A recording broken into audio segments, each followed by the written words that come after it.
Hello students, स्वागत छ तपाईहरुलाई म्याथ्स ग्रुप नेपालमा। म विवेक शाह फेरि पनि आइसकेको छु क्लास 12 को एन्टिडेरिभेटिभ च्याप्टरबाट एउटा हिसाब लिएर। क्वेशन हेर्नु होला। Integration 2x + 3 upon x² + 4x + 5। अब यस्तो क्वेशनहरु हेरेर धेरै स्टुडेन्टहरु डराउँछ, कन्फ्युज हुन्छ, कसरी गर्ने, के गर्ने। ओके, त डर नमान्नुस्। म तपाईहरुलाई आज एउटा तरिका सिकाउँछु। त्यो तरिकाको आधारमा तपाईहरुले जुनसुकै यस्तो क्वेशन आए पनि तपाईहरुले गर्न सक्नुहुन्छ है त। ओके, हामी यसलाई सल्भ गरौँ। सल्युसन। ओके, यसमा म तपाईहरुलाई क्वेशन सल्भ गर्नु अघि म तपाईहरुलाई एउटा महामन्त्र दिन चाहन्छु। यो महामन्त्र कृपया बुझ्नु होला है। यदि कुनै पनि क्वेशन, यदि एन्टिडेरिभेटिभको क्वेशन जस्तै तल fx र त्यसको माथि, यदि तल fx छ र त्यसको डेरिभेटिभ यदि माथि छ, तल fx छ र त्यसको डेरिभेटिभ यदि माथि छ भने हामीले त्यस्तो अवस्थामा कस्तो फर्मुला लगाउँछौँ? log fx + c लगाउँछौँ है। बुझ्नु होला, यो मेरो कुरा बुझ्नु होला। यदि तलमा fx छ र त्यसको त्यही fx को डेरिभेटिभ यदि माथि छ भने हामीले त्यस्तो अवस्थामा कस्तो फर्मुला लगाउँछौँ? log fx + c है। यस्तो इन्टिग्रेसनको हिसाबमा हामीले यो फर्मुला लगाउँछौँ है त। ओके, अब यहाँ हेरौँ। यहाँ बेसमा के रहेको छ? x² + 4x + 5 है। x² + 4x + 5 त के अब हामीलाई हेर्नुपर्ने हुन्छ यसको डेरिभेटिभ माथि छ कि छैन। यदि छ भने ठीक छ, छैन भने हामीलाई बनाउनु पर्ने हुन्छ। हामीले यस्तो फर्ममा बनाएर अनि यो फर्मुला लगाएर हामीले सल्भ गर्नुपर्ने हुन्छ है त। ओके, त हामीलाई अब सर्वप्रथम स्टेपमा त चोरी गर्नु नै परेन।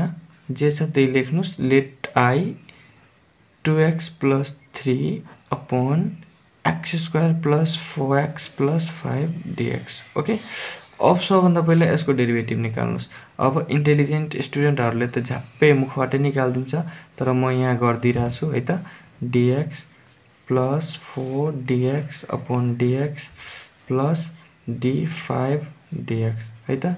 के हुन जान्छ यसको? 2x + 4 को 4 dx अपॉन dx भनेको 1, त 4 × 1 4 नै भइहाल्यो र यो कन्स्टेन्टको डेरिभेटिभ 0। ओके, त 2x + 4 भन्दाखेरि यदि हामीले यो बेसको, यदि हामीले यसको डेरिभेटिभ गरिरहेछौँ भने कति आइरहेछ? 2x + 5। त के 2x + 4 त के 2x + 4 माथि छ र? छैन नि, छैन। त अब हामीलाई यो 2x + 3 रहेको छ यहाँ। त हामीलाई अब यसलाई 2x + 4 बनाउनु पर्ने हुन्छ है त। अब त्यसमा अब माइनस प्लस तपाईहरुले आफ्नो दिमागले लगाउनु पर्ने हुन्छ।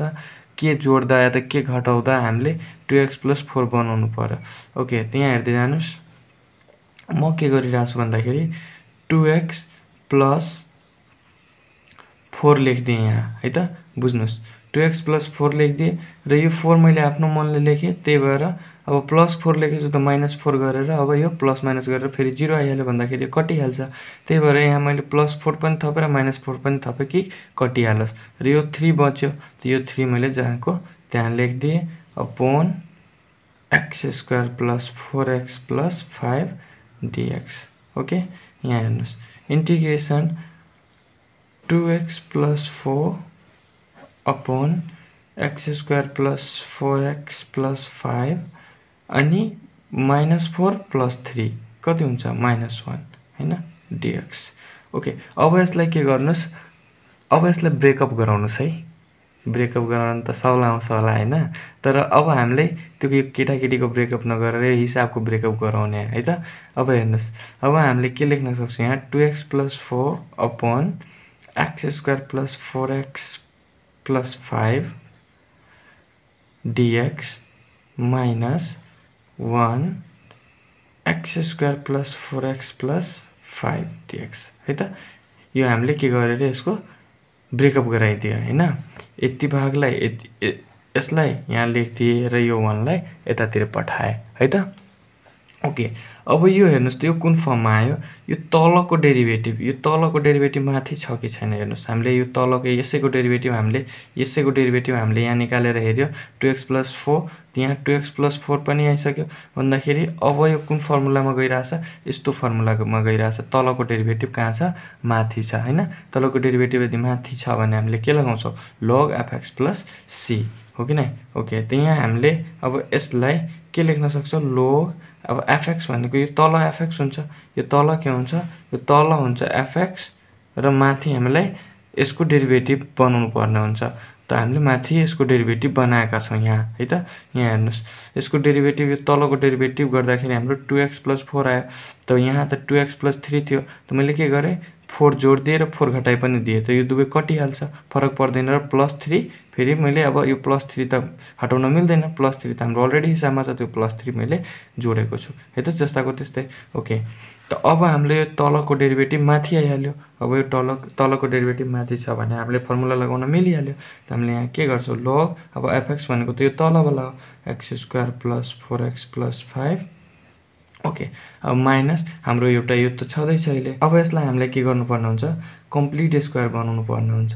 त x² ओके अब हेर्नुस् अब मैले के भनेको थिए कि यदि यो ax प्लस मा छ भने हामीलाई के गर्नुपर्छ रे a + b को होल स्क्वायर बनाउनु पर्ने हुन्छ है यदि ax प्लस मा छ भने a + b को होल स्क्वायर बनाउनु पर्ने हुन्छ त्यहाँ प्लस मा छ प्लस 2a भनेको हाम्रो x छ x अब हामीले कति b राख्दा 4x पुग्छ त 2x छदैछ यसमा 2 राख्दियो भने 2 2 जा 4x पुगिहाल्यो अन्तखेरि x² + 2ab प्लस अब b हामीले कति राख्यो 2 त 2 को स्क्वायर अब यो त आफ्नो मनले राखिरा छौं नि हामीले त माइनस पनि गर्दिनु पर्यो त पनि कट्छ यो माइनस र 5 जहाँको त्यही है त बुझ्नु भयो उतातिर ओके अब हेर्नुस् log x² + 4x + 5 माइनस अब यो के हुने गयो यो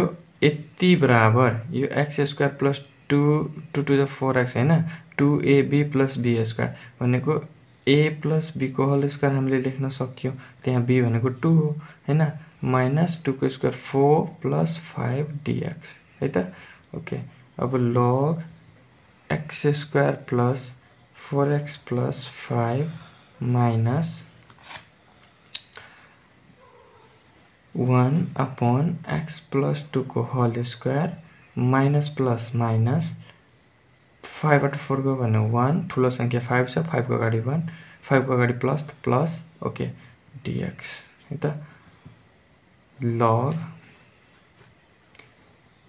x² + 4x + 5 माइनस हामीले यसलाई के लेख्न सक्छौं x + 2 को होल स्क्वायर र यो +1 को स्क्वायर लेख्दा के फरक पर्दैन किनभने 1 को स्क्वायर 1 नै हुन्छ है त dx अब मलाई तपाईहरुले एउटा कुरा भन्नु पर्ने हुन्छ कि यदि इंटीग्रेशन 1/x² + a² आयो भने तपाईले के फर्मुला लगाउनु हुन्छ भन्नुस् मैले धेरै क्वेशनहरु यसमा गराइसकेको छु फर्स्ट लेक्चरमा फर्मुला पनि एक्सप्लेन धेरै राम्रोसँग गरेको छु कसरी याद राख्ने कृपया हेर्नु भएको छैन भने त्यो हेर्नुस् है त यदि यो फर्ममा आयो भने हामीले के फर्मुला लगाउनु पर्ने हुन्छ 1/a tan inverse x/a + c है त यो फर्मुला बुझ्नु होला